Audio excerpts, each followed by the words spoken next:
pamilya ni Liza, kay Mare, kay Mare.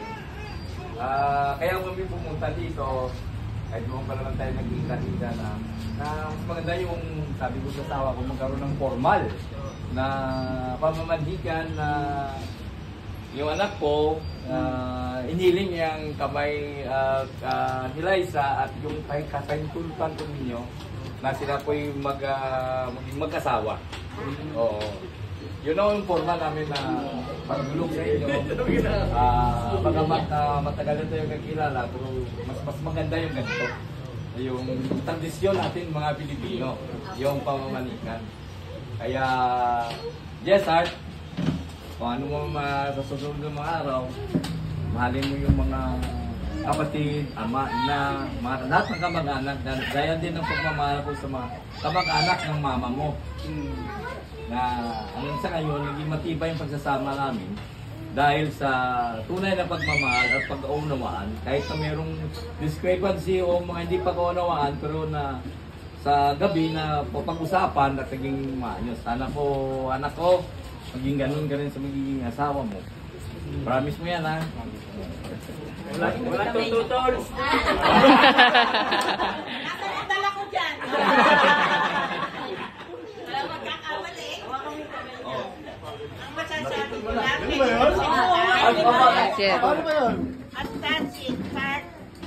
Bayan namin sa ito si Liza. Ay, salamat. Mamahalin mo ng todo. Huwag na huwag mong sasaktan siya. Kung ayaw mo sa kanya, sasaktan mo solid. Yan ha, ayaw kong mababalitaan na ito ay kinanti mo. Sinaktan mo huwag. Dahil gaano namin siya kamahal. Kung ayaw mo, nagagalit ka sa kanya, sorry po siya. Hindi ka na sorry. Mabuti naman. Nakita mo naman sa amin ng mag-asawa, di ba? Sa mga kasama mo na hindi nangyari. Kami. Kahit na binubugbog na ako ng mama mo, hindi. Binubugbog ka sa kaap. 26 anos na kami, mag-57. Kami. Nititake wala sa kanya. Hindi na. Pero, pinukurot ko lang. Ito pala yun. Nakukurot din ako. Madalas. May pagmamanahan pala. Lang, basta magmahala kayo. Yan lang at naku, si Liza pa.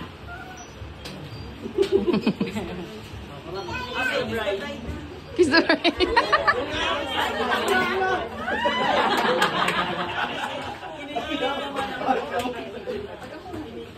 Huwag mo na kami na.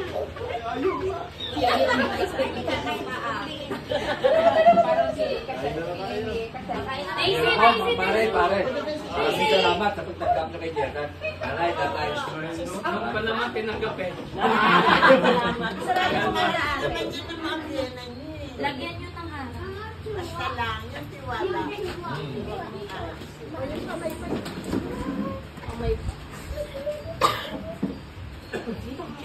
Yay! Sana mag-pray na tayo. Si Said, meron pang tungkol. Zairin? Hindi mo kamay niya para picture. Ako kayo kamay. Ay, walang harap.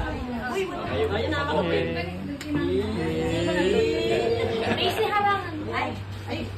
Picture kayo.